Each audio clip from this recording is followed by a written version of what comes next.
Thank you, Susan.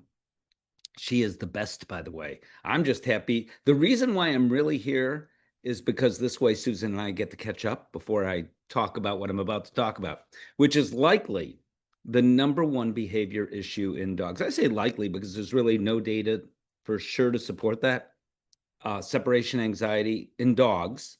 There was a study done that demonstrates that, particularly after the pandemic and people went back to work, there was also separation anxiety from their pets in people. People being separated from their pets and anxious about it. That is not what this talk is about. I know nothing about separation anxiety in people, but in dogs, I know something about it. And post-pandemic, it's gone up, and there are a variety of reasons for that, which I will talk about as well. So what does separation anxiety look like? There was a TV commercial. Even if you can't hear the audio, you'll get the idea, and you may be able to. Seems like today. Good boy. Excited to see you here. Don't forget your homework. Back to the office next week, right? Can you believe it?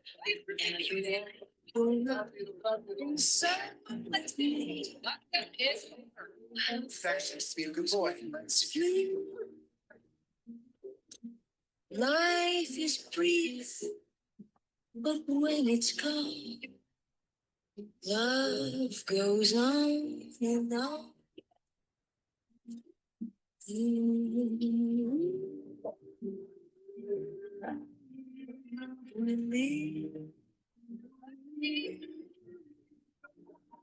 Here comes a train.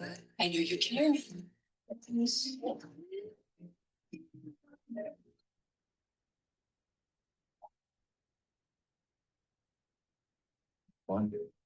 You might like that one.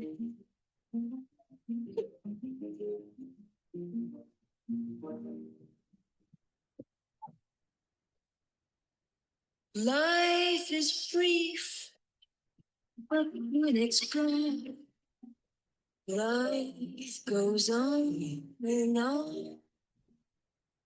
So a couple things about that commercial. First of all,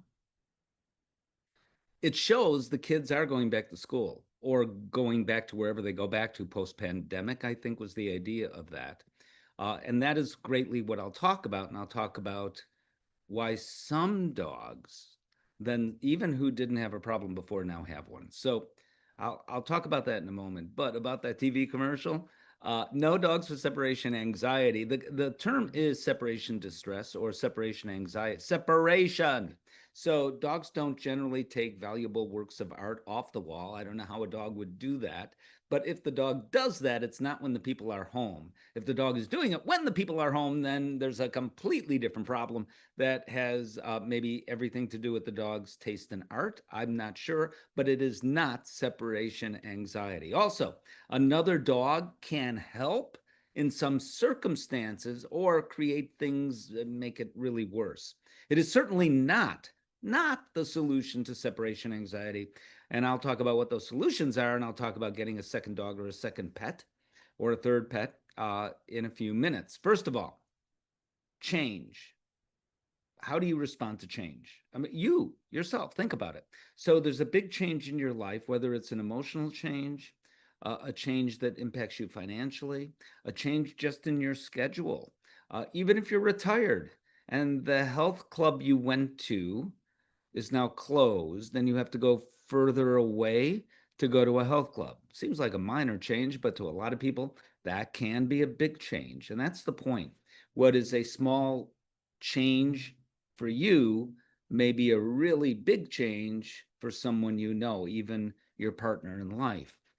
So we all respond to change differently. We perceive change differently, and it is no different in dogs. So kids go back to school, whether we're talking about young kids going to even preschool, or whether we're talking about older kids, they're really not kids at that point, going to college, it really doesn't matter. If they had a bond with the dog will care that they're no longer there. Certainly the dog will notice that things have turned upside down. And when someone goes off to college, they're not coming back generally, unless it's a commuter school. and there are plenty of those, but they're not necessarily coming back at 4 in the afternoon. Like someone going back to 4th grade, for example, they're going to be back that same day. And even that is a huge change and very, very difficult for some dogs. Some dogs respond by developing separation anxiety. Some dogs had separation anxiety, and it seemed to be fixed because people were home more often. Well, it unfixes that. So what do we do about dogs with separation anxiety or separation anxiety, period, having nothing to do with the kids going back to school? Either which way, that's what this talk is about, separation anxiety, but we need to define what that is. Sometimes it's misdiagnosed. So you come home and you find pillows torn up, like that dog below there in the picture, and you assume the dog has separation anxiety. That may not be the case. Or the dog is howling, like the dog in the top image, when you're not there because your neighbors have told you the dog is howling when you're not home. Is it separation? It may well be separation anxiety, but it might not be. So is the dog just bored? It's possible. Is the dog under exercised and the dog needs more outlets, more enrichment? That's actually possible as well. Is it a dog who is simply never taught to be home alone? So newly adopted dogs, you don't know what you're getting. I am never, ever, ever going to knock pet adoption. But the reality is that some of these dogs were never taught to be home alone. Or if you get yourself a puppy, are you teaching that dog as a puppy to be home alone? And during the pandemic, by the way, nobody's fault. We didn't have the opportunity because the dog was never home alone. Is this dog truly house trained? So someone who finds accidents in the house and has a newly adopted dog, that dog may be still adjusting to that new home or may not be house trained. Barking at the door, barking at the window, that's normal dog behavior. It is self-reinforcing, particularly for certain breeds. So that's not separation anxiety. That is a dog being a dog, or that dog breed being that dog breed. Or it can be canine cognitive dysfunction syndrome. It could be separation anxiety, that the dog has both canine cognitive dysfunction syndrome and separation anxiety, or it may just be that the dog has canine cognitive dysfunction syndrome, has some of the same signs as separation anxiety, but for a completely different reason, if that makes any sense to you. And I'll talk briefly about canine cognitive dysfunction syndrome in a little bit. So what is separation anxiety? It is separation from a specific person, or more often isolation distress. So if that specific person is going off to school and that dog is incredibly bonded, like Timmy and Lassie, do you remember who they are? You might not even know. They were in a lot of movies, TV shows. John Provost, who played Timmy, every now and again, I have him on the radio with me. I'm still in touch with him. But Timmy and Lassie kind of relationship, and then suddenly Timmy disappears. Certainly the dog would notice, and many dogs would develop separation distress or isolation distress to that individual person. But it's isolation distress from just being home alone. It's one of the two most often, just everybody being gone. So for some dogs, Timmy goes away. Let me try to explain this. So for some dogs, Timmy goes away and another person is home or there with the dog, and that dog is then fine. For other dogs, no, it's all about Timmy. And if Timmy's not there, that dog is going to suffer. And by the way, it's a panic attack. These dogs are by and large suffering from a panic attack. What are the signs or symptoms of separation anxiety? I love this graphic because it's pretty, and it describes nearly all, maybe not all the signs, but you get the idea, and you probably have some idea as to what many of these signs are. So it could be over panting, hypersalivation, scratching at the door, scratching at anything in the household, at the door, typically the door the people left out of, chewing something that the dog would otherwise not chew on, even destroying that. It can be self-destruction, the dog chewing on its own tail or its own paws. It could be an over response when people come home. It can be staring out a window or just staring at that door. We'll see an example in a video of that in a few minutes. And certainly vocalization. All of those things and more are signs of separation. Now, how many signs do you need? Aha! That is a controversial question, and one I think about a little differently. So here's why. It has been said by some that dogs can have, and I understand what they're saying, and don't completely disagree, sort of mild separation anxiety, and maybe showing only one or two of these signs. I'm not sure where you draw the line as to what's mild or not mild, but I get that. And then more severe separation anxiety. The problem, though, with that, the other side of that coin, think about yourself. If you're anxious and then your spouse or partner is anxious, you might even be more anxious than that spouse or partner, and nobody knows it because you don't show it all that much. Maybe you bite at your fingernails. Maybe you actually look depressed, where someone suffering maybe a little less anxiety is actually showing more signs, is biting their nails, pacing, acting depressed, screaming at people for no apparent reason, but it's because they're anxious. But yet they're actually less anxious if we could measure. So we all, and it's no different in dogs, are showing those signs of anxiety differently. So what is separation anxiety and what does it look like? I want to show a video here. Someone leaves, the dog is in the crate. Crating the dog can be a part of an answer, but for some dogs, it actually makes matters worse because they feel trapped. This is an example of that. So the dog is going to bite at the cage eventually, potentially, not in this video, but potentially dogs can injure themselves in this way. They can loosen teeth in this manner. You get the idea here. I'm going to fast forward a little bit. So the dog actually ultimately breaks out of the crate. You see the hypersalivation. You see literally the fur flying off the dog. And this dog is in panic mode. It is a panic attack.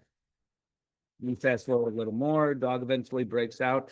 At this point, the dog is not happy, but the dog actually is a little bit better, shaking it off. Whoa, okay, I want to go to the next slide. There we go. Okay, so what are some studies that have been done regarding separation anxiety in dogs? Which breeds does it occur most often in, or are there breeds that it occurs most often in?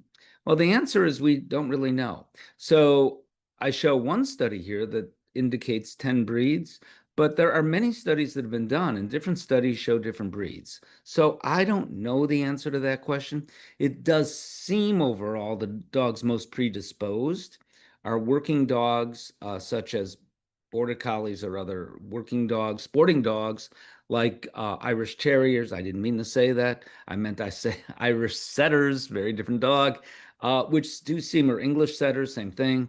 They seem to need people around. They're needy, for lack of a better way of saying it.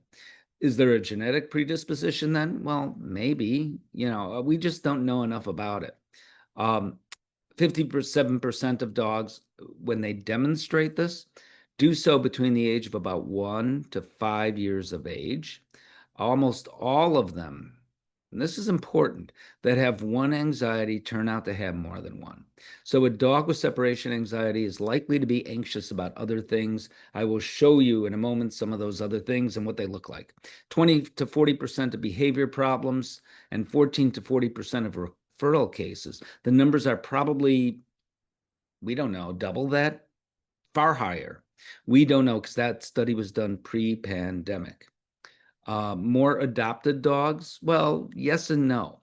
So a dog, it's been said, that has been adopted from a shelter is more likely to have separation anxiety. Maybe. What we do know is a dog that's been rehomed several times is more likely, no surprise, right, to have separation anxiety. A dog that's at a shelter might have been given up to that shelter because that dog has separation anxiety. That's not uncommon.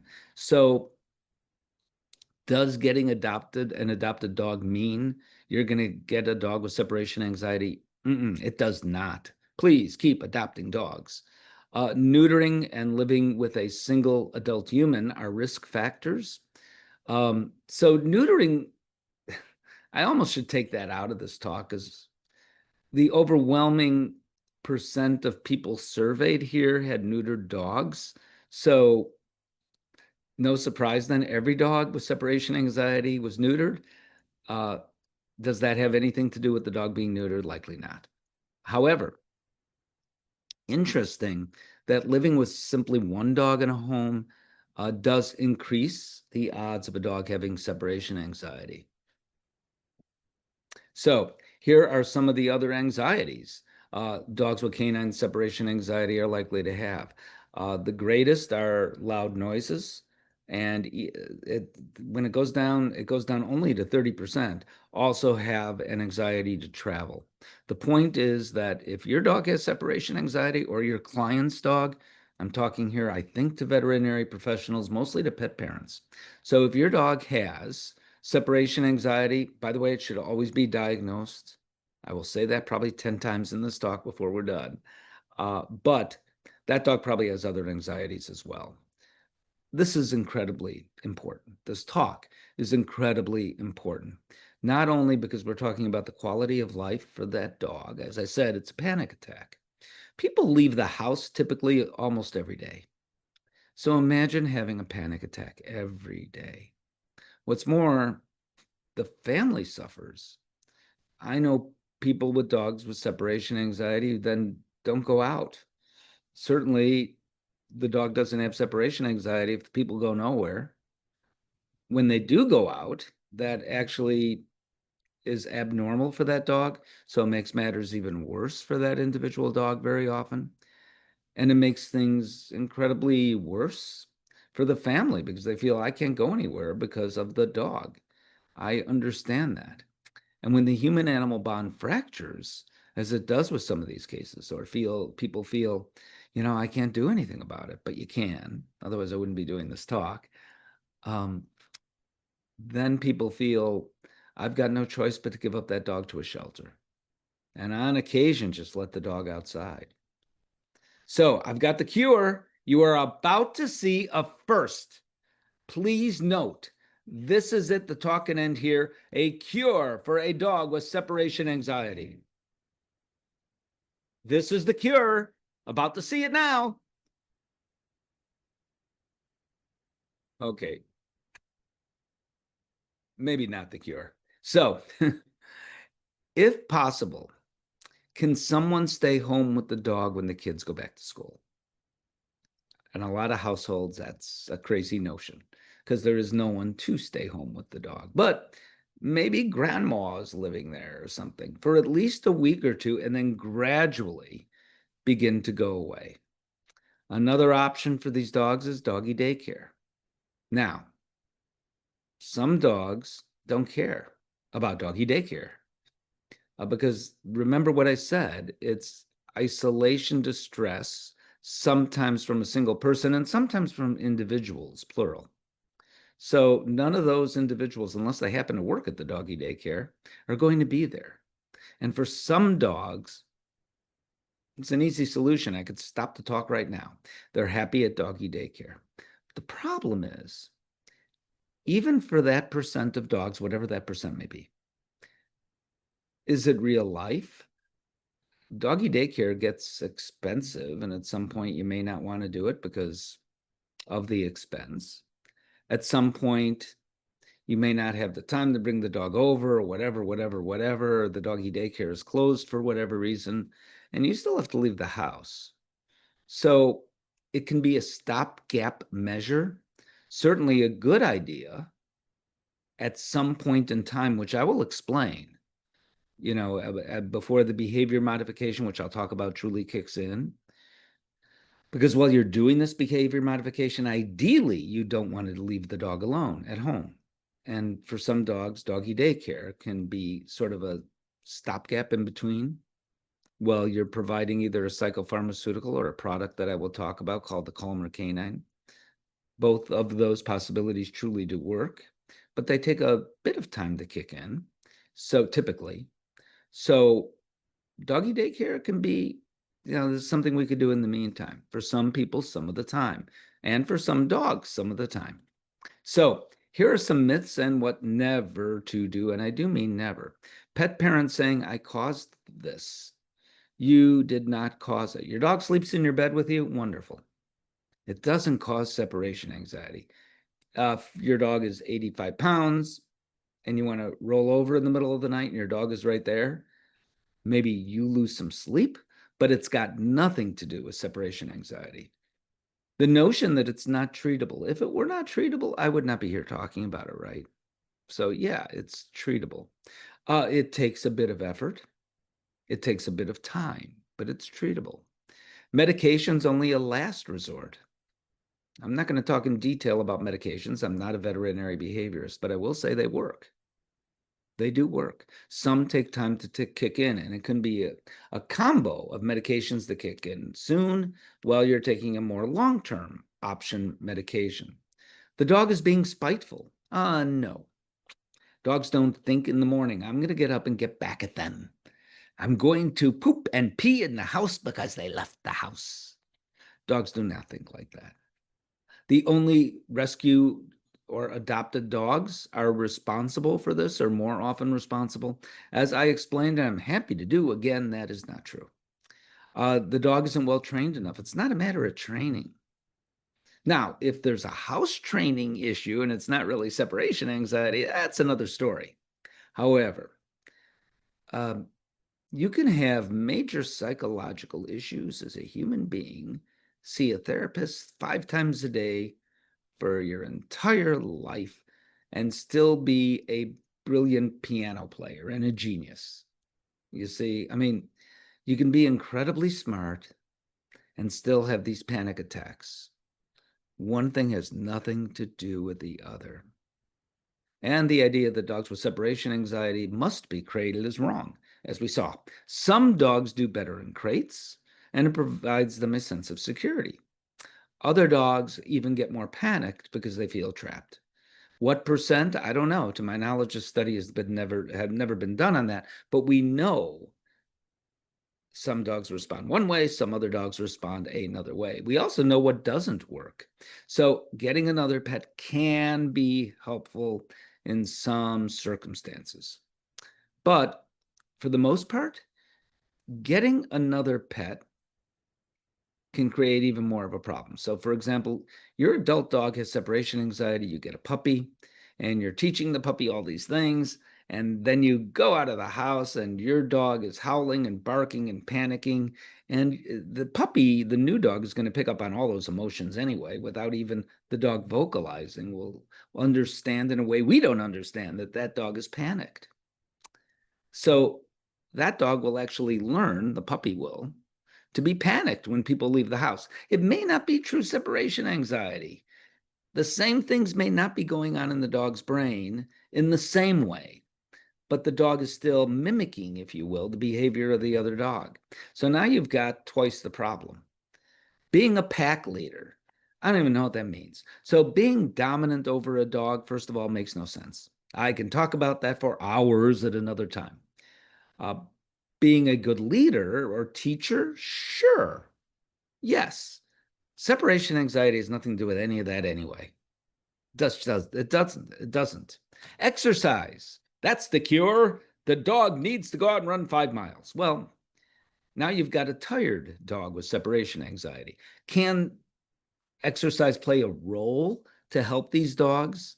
In our bullet points of solutions, yes, absolutely, as does enrichment. But in of itself, it's not going to solve the problem. Doing nothing. A lot of people think, okay, the dog will get it. I've been away. The kids are away. They're off at school. They're not coming back anytime soon. And the dog will learn in a week or 2 or 3 that that's the case and feel better. Typically, actually, the opposite happens. They generally get worse, and they typically don't get better because they don't think like that. And please, My hope is I wouldn't have to say this, but people still do it. They punish the dog for whatever the dog did. So, dog rips up pillows and pees in the house when the people aren't home. People come home, they're really mad. So they scream at the dog. They throw that pillow or what's left of it at the dog. What does the dog think? The people are crazy. And it actually impacts the human animal bond, and it's separation anxiety. Now you're creating an even more anxious dog. Punishment is absolutely not only not helpful, but creates many more problems. So one thing to never do is punish the dog, and dogs don't do this out Back of from spite. lunch, and why are you so guilty, Bunny? So this dog is acting guilty, right? See? What did you do? What did you do? No, the dog is not acting guilty. The dog is picking up. Now, these people aren't yelling or screaming at the dog, but this dog is picking up on nonverbal cues because the dog peed in the house. And the people saw that. They were upset by it. They didn't scream, they didn't yell. But this dog is perceptive enough to say, I am going to protect myself here and act this way, not because I'm guilty, but because I know these people are upset. If these people had come home and they could be, I mean, our problem is we're only human, but if they could be terrific actors, she Meryl Streep, he is, I don't know, De Niro or whatever, and they come home, even though they see the pee, they say, hi, puppy, what a good puppy, it's so good to see you, and take the dog out instantly, by the way. Dog wouldn't be acting that way.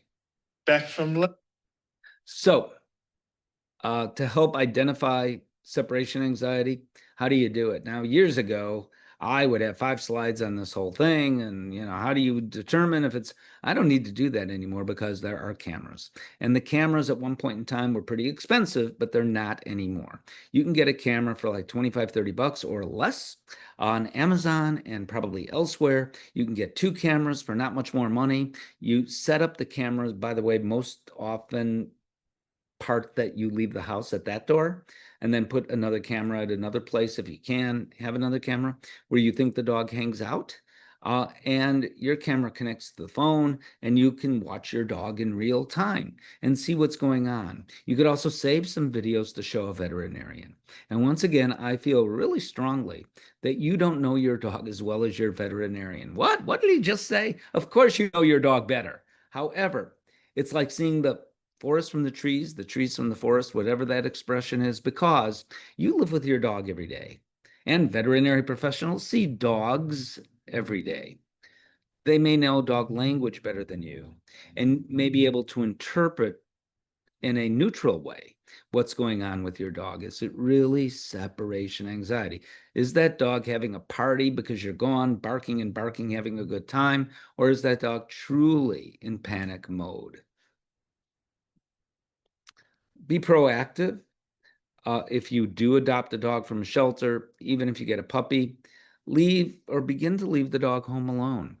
If the dogs are food motivated, you could leave food in enrichment type toys like Kong toys. There's literally hundreds and hundreds of these types of toys available now, and really good stuff, and see if your dog eats that stuff. That and cameras are certainly a great way to watch it all when you're not there. And you can determine if your dog has a problem. Can doing this prevent a problem? Yes, I think so.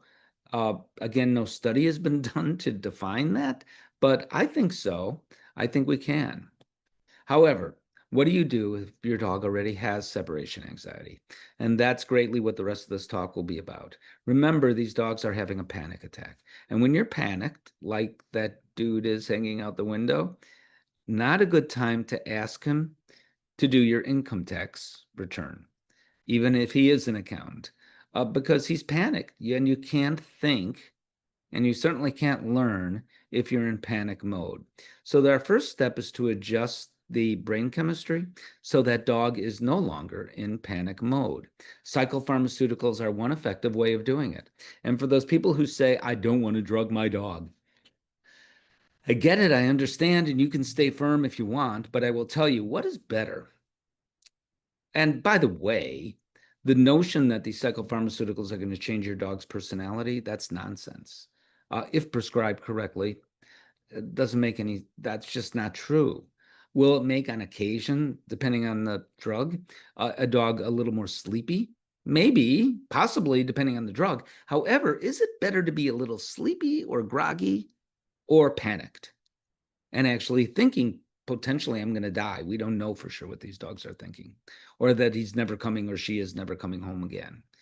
So I'm a fan of the psychopharmaceuticals, but not all dogs for a variety of different reasons. One, you may be responsible for that and not in saying, okay, I won't give my dog drugs. But other dogs can't take those drugs. And you know what? Pharmaceuticals always have side effects. Oh, let me rephrase that. May often have side effects. So how about something that doesn't? Something that can work just as well as a psychopharmaceuticals, God, as a drug. What's wrong with me today? So there are two heavy hitters here. One are the psychopharmaceuticals. See, I said it. And then the other is about what I'm about to talk to you about. It's called the Calmer canine, and it's targeted pulsed electromagnetic therapy. That's a mouthful, isn't it? It uses physics, the electromagnetic therapy, instead of chemistry, which is what drugs are all about. It targets a part of the brain to literally lower inflammation. So when you or a dog or any other mammal is panicked, literally there is inflammation in the brain. Also, we see not only that inflammatory response, but we also see a reduction of endorphins that we don't want to see reduced, and an increase of chemicals in the brain, such as cortisol, which we don't want to see increased necessarily, because these dogs are panicked. So what it does is it adjusts, same thing the drugs do, by the way, it adjusts the brain chemistry. But it does it, as I said, using physics rather than chemistry, and there is no known adverse effect, unlike drugs. So you can kind of see in this graphic the mechanism of action here and the goal of what this is supposed to do, and indeed successfully does, according to several studies. I'll show you some of those. So it's called the Calmer canine. It's used for ideally 15 minutes a day, twice a day. It could be handheld over the dog, or there's a vest that comes in different sizes, depending on the size of the dog. The treatment is done when the dog is home and you're sitting and watching TV with the dog. It does take, generally on average, 4 to 6 weeks. Some dogs, you begin to see an improvement after a couple of weeks. Depends on the dog. Usually one treatment course does the trick. One idea is to use drugs that are more, provide more action more quickly rather than wait, which some drugs do. You have to wait also 6 weeks or so for a response. So to use some of those drugs with this product that have a mode of action that is much quicker than waiting weeks, you're waiting hours, if that, for the drug to kick in. So that combination, nothing wrong with it. This can be used in combination with anything, just about. Some cancer treatments, maybe not. And in some cases, a longer treatment course may be necessary for some individual dogs. So statistically, it is significant to reduce the signs of canine separation anxiety. Video analyzation was done, as well as several other studies. I'll show you some of those videos in a moment. All dogs showed improvement ranging from complete resolution to 50% improvement based on the owner's descriptions. Lasting effects forever in 2/3 of the dogs. And again, no side effects here. So this is one example of one study that was done in 2021. There are other studies that I could show you, but instead of doing that, well, I will do that. Here's another study. Oops. Here's another study in which you see a placebo group was helped. They used a product that looks like it could be the Calmer canine, but it provided no targeted pulsed electromagnetic therapy as opposed to the real thing, which improved 65% of dogs. All right, now, seeing is believing. So I've got a couple of videos I want to show you. There's a beagle Beagles howl all the time, but this beagle never stopped howling. Beagle, name is Elliot, 3.5 years old. Howling, howling, howling, howling. This is all before the calmer canine was used. Again, more howling. Now, what do you see here? I mean, the dog is tearing up the bed, clearly anxious. By the way, it's a beagle. Beagles are food motivated. That is an understatement, probably. And you see all these Kong toys strewn all over the place with food in them, and the dog is paying no attention. I really don't care because I am panicked about the person not being there. So this is all before, and it's kind of tragic, right? I want to forward just a little bit so we could see the after, which is if the video plays. Come on, video.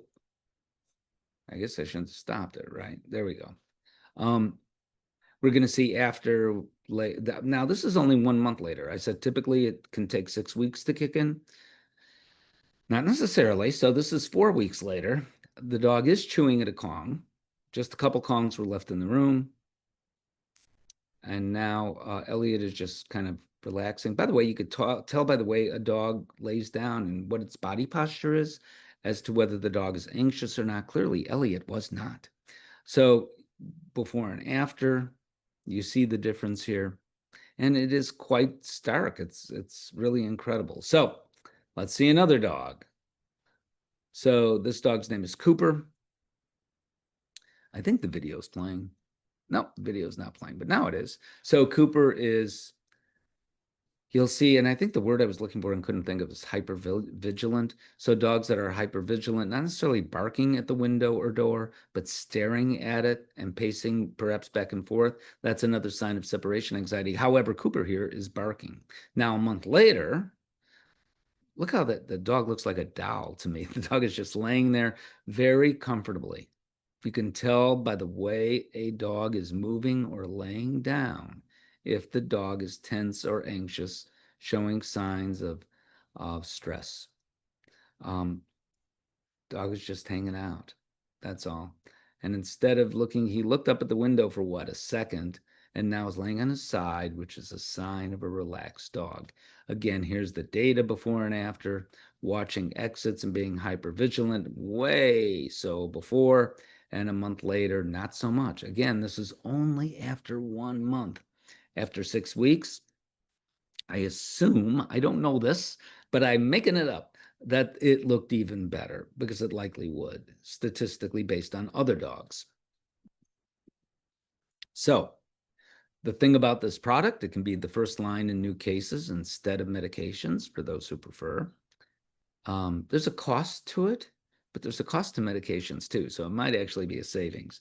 A lower dose of medications may be okay. That's a possibility because you're using this. It could be the first choice in combo with behavior modification that I'll talk about next. Multimodal therapy is not a bad thing. It can be a jumpstart in improvement in stalled cases where the drugs just didn't do the trick. Older dogs with low tolerance for drugs or other medications a dog may be on and not being able to use those psychopharmaceuticals, this can be a solution. So, behavior modification. In the time I have left, I will talk about some of the things that you can do, including behavior modification, really important. So one thing you should do with dogs with separation anxiety is encourage independence. Makes common sense, right? So I won't go into all of the details of dog training here, but what you do is you get a dog bed or somewhere the dog likes to lay on, leave it right next to you. And a few days later, move it 6 inches or a foot away, then 2 feet away, then 4 feet away, and always reward the dog for just lying there and acting relaxed. If you've moved it too far too fast, you will see the dog is getting up and pacing or coming right back to you. Eventually, the goal is that dog bed goes in another room that you're in. So you're in one room working or watching TV or doing housework or whatever, and the dog is lying comfortably in another room. So that is a training thing that you can do. And I think I said I wouldn't, but I did describe the training part of it. When we come home with these dogs, we are often greeted with even more excitement than dogs generally greet us with. And we respond in kind. We have to stop doing that. So wait until the dog calms down. We tend to, when our partner goes to the grocery store for 20 minutes, that partner comes home, we barely notice. With a dog, we come home, oh, I missed you so much. Or before we go, I'm going to miss you so much. It's like a Shakespearean play. Don't be so dramatic. Wait till the dog calms down when you come home and then say hello. I am not saying don't say hello to your dog. I am saying teach your dog how to relax a bit. And teaching calm returns and eradicating cues for departures. So, what I mean by that is eradicating the cues. These dogs often know we're about to leave even before we know we're about to leave, pretty much, right? So, take a 3-day weekend and leave the house, but don't go anywhere. I mean, just literally walk out the door and come back in, or walk out the door for 5 seconds and come back in, then 3 minutes, then 8 minutes, then 10 minutes, then 6 minutes, and have a camera so you can see if the dog is panicking or not. If the dog is, you're leaving too quickly, and too much time too fast, then back it up. But the idea is to leave for whatever period of time. Try it over a 3-day weekend. And this is where the doggy daycare can come in as well. Because now, okay, let's say you can even do it over a 3-day weekend, not necessarily over a 2-day weekend. And typically, when you get up to near an hour, you're good. But then will the dog regress on Monday when you go back to work? And the answer could be yes. But you can continue working on it if you take the dog to daycare. So that's what I mean by using daycare as sort of a stopgap in all this. Exercise is really important. It is not the cure for separation anxieties I've talked about, but as Ian Dunbar once said, a tired dog is a good dog, and there is some truth to that. Enriched environment is so hugely important. Give things for the dog to do when you're not there. Now, again, is that a solution to dogs with true separation anxiety? No. But once dogs don't have that anymore so much, can this help? Absolutely. It is part of the solution. But when you give 5 or more instructions for people to do, we know statistically they get confused. So here are some other things that you can do.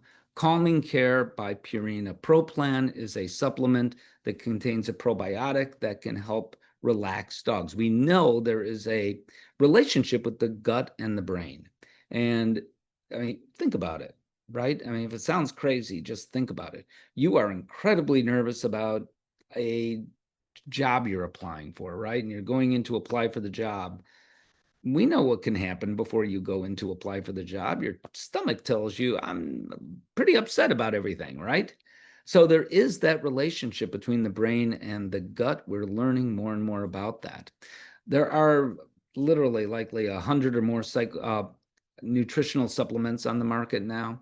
These are 2 that have science behind them, Zilkine and Angstine. Zilkine contains bovine-sourced hydrolyzed milk protein. Like great-grandma said, you're worried at night, take a warm cup of milk and you'll go to sleep. And there's some truth to that, right? Angstine, that's L-theanine. That's an amino acid naturally found in green tea leaves. Angstine tablets are palatable and an option for both dogs and cats, by the way. Thundershirt. So I have mixed feelings because there's no absolute for the Thundershirt that it's going to work, but it might. And by the way, Thunder Ease is a Thundershirt with Adaptil, which is a pheromone product in it. There's a new pheromone product. Maybe I'll have time to talk about that later. Music therapy. Well, we know the classical music can relax dogs, actually. If they're panicked, that in itself is not going to do the trick. None of these things that I'm talking about now are going to do the trick. They're adjuncts to either the calmer canine, psychopharmaceuticals, or both. Music therapy. So we know that classical music can relax dogs. These dogs are often afraid of that have separation anxiety, are also fearful of loud noises and such. So leaving on a radio or television in the background can be helpful. Or even the white noise of a ceiling fan can be helpful as well, or not helpful. CBD, I'm asked about that all the time. So keeping it short here because I'm running out of time. CBD might work, but not all CBD products are the same. I've got one up here that we know does work because it has a veterinary backing. if you will. Studies have been done, not many, but some, on distressed dogs, anxious dogs. And we know that this CBD product, which is made here, manufactured here, as well as has veterinary backing behind it, is way different than a CBD product you may purchase at a convenience store, or even the store that sells only CBD and THC products. THC, by the way, is very dangerous for dogs, but CBD, not necessarily so. But some of these CBD products, yes, because they're made overseas and may have arsenic in it. Literally, that's been found. Or things that you would never, ingredients you would never want your dog to take. So be careful about the CBD product you purchase. Ask your veterinarian. And again, this one is veterinary approved by veterinarians I know. So I hope I was able to help a little bit. To me, that these dogs look like little angels, don't they? I think they do. This is how you can find me, and I hope you do that in social media. I post on my blog pretty much every day.